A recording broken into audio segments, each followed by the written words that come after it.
This is Ryan Elliott for Boxing Social in association with Betfred. We're at Wasserman HQ today, ahead of Big Night of Action May 13. With me on the bill, Ryan Kelly. Ryan, bit of media work today. First and foremost, how are you? I'm all good, mate. Yeah, yourself? Good, thank you for asking. Now let's talk about you. You got yourself a British title eliminator up at middleweight now. You touched on it a bit in the press conference, but a new lease of life going up in weight, not worrying about battling the scales. Yeah, like I said earlier, I mean, for me it's always, I've always put the work in the gym. I've always trained, harder than the next man. So, but for me, a big problem was fighting the scales as well as preparing for a fight. I mean, when you put fighting the scales to the side, you can 100% prepare for the fight. So that's what I'm doing now, and I'm in the best place for it. Fighting Brad Pauls, obviously just to our left here. Very respectful between the pair of you in the press conference. What do you make of him as a fighter? Yeah, I mean, I've seen a few clips, and I don't really do my homework as such. I leave that to my trainer.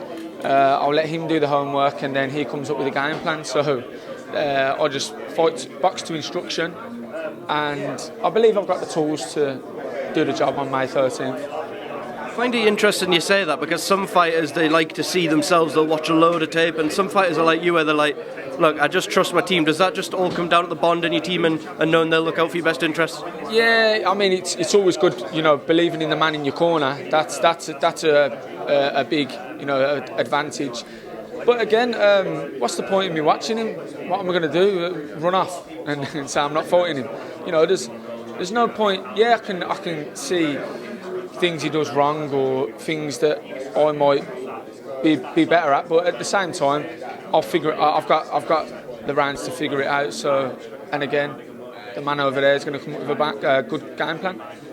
When it comes to domestic experience, you've definitely got more. Brad's been waiting for this kind of opportunity for a while, but he's yet to be in a fight of this kind of level. How important do you think that'll be?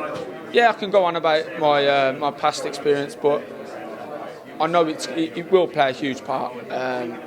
And having the man in my corner to again come up with a master game plan, that's the main thing for me. All I need to focus on is fighting, nothing else. Fighting, and that's it. And I believe on the May 13th, I'm going to do my best performance yet. Quite a unique situation where you're in an eliminator for a belt that's being contested on the same bill, Linus Dover and Denzel Bentley. What do you think will be the difference between them two? Can you pick a winner? No, I'll be really honest. I haven't seen enough of them both to